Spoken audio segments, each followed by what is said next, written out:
বাংলার মুখ্যমন্ত্রী হচ্ছে সাম্প্রদায়িক না, সম্প্রীতির মুখ্যমন্ত্রী। হিন্দু, মুসলিম, জৈন, খ্রিস্টান, বৌদ্ধ সবাইকে নিয়ে চলার মুখ্যমন্ত্রী। আচ্ছা, আব্বাস সিদ্দিকী একটা চুনোপুটি, ও তো 26-এ বিধানসভা ভোট, আপনি মুখ্যমন্ত্রী হিসেবে কাকে দেখতে চাইছেন? মুখ্যমন্ত্রী হিসেবে বাংলার অগ্নিকন্যা, বাংলার সূর্যোদয়, আগামী দিনের প্রধানমন্ত্রীর দাবিদার মুখ্যমন্ত্রী মমতা ব্যানার্জিকে আমরা দেখতে চাই। কেন চাইছেন? কারণ বাংলা না, শুধু ভারতবর্ষের আগামী দিনে সূর্যোদয় মমতা ব্যানার্জি। মানে শিশু থেকে জন্ম থেকে মৃত্যু পর্যন্ত মানুষের যা উন্নয়ন করছে পশ্চিমবাংলায়, 34 বছর বাম শাসনকে অপশাসন করিয়ে যে আজকের বাংলার মানুষের মনে হাসি ফুটেছে।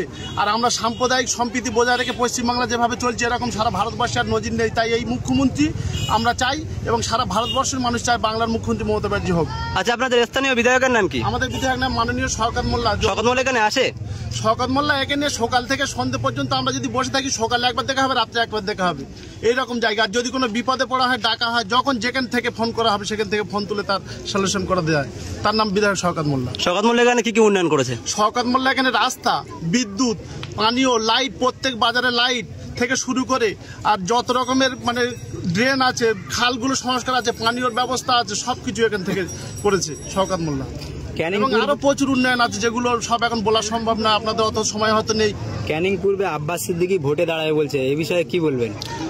আচ্ছা, আব্বাস সিদ্দিকী একটা চুনোপুটি, ও তো আব্বাস সিদ্দিকী, ওরা কি আর বলবো। আমাদের ক্যানিং পূর্বে যদি শওকত মোল্লার বিরুদ্ধে না, যদি আমাদের কোনো একটা ব্লক নেতৃত্বের বিরুদ্ধে আব্বাস কেন, ওর আরো কেউ দাঁড়াতে এখানে কোনো ওর মানে টিকি খুঁজে পাওয়া যাবে না। মুদি এসে দাঁড়ালেও এখানে কোনো পাবে না। 2024 সালে একমাত্র ক্যানিং পূর্ব বিধানসভা যেখানে কোনো বিরোধীরা দেয়ালে দাগ করতে পারেনি, কারণ এখানে ওর কোনো সংগঠন নেই। তো আপনি তো একজন মুসলিম, তো পীরজাদা ভোটে দাঁড়াবে বলছে, পীরজাদাকে ভোট দেবেন না? আসলে মুসলিম হতে গেলে তার ইমান থাকে, সে মুসলমান হতে তার নামাজ পড়তে হয়, সে সৎ কথা বলে, ভালো কথা বলে, সে মানুষের কথা বলে, হাদিস কোরআনের কথা বলে। ও তো বলছে ওর স্বার্থের কথা, ও তো বলছে ওর ভাইয়ের কথা, ও তো বলছে ওর আখেরের কথা।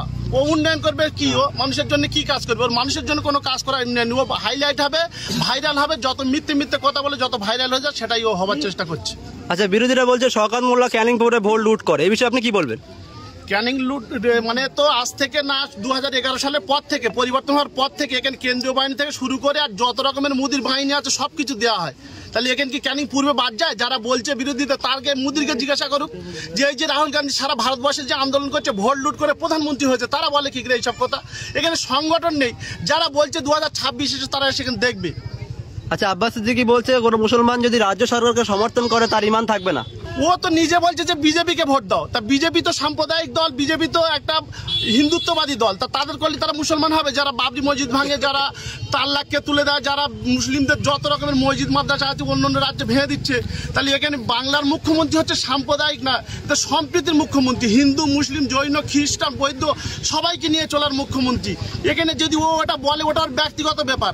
আসলে লাভটা তো ওরা করে নিয়েছে, কয়েকজন মিলে ওরা আছে ওখানে, কয়েকটা বাবা আছে এই মুখ্যমন্ত্রীর দ্বারা, এই মামাটি মানে সরকার দ্বারা মুখ্যমন্ত্রীকে ব্ল্যাকমেইল করে। এখন ওটাও বলবে, বলে ও কিছু লোক টানার চেষ্টা করবে। আর কিছু আমাদের ধর্মপ্রাণ মুসলমান ভাইরা আছে ছোট ছোট, তারা বোঝে না, তারা অন্ধভক্তের মতো হয়ে ছুটছে।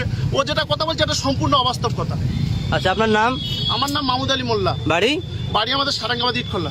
ধন্যবাদ।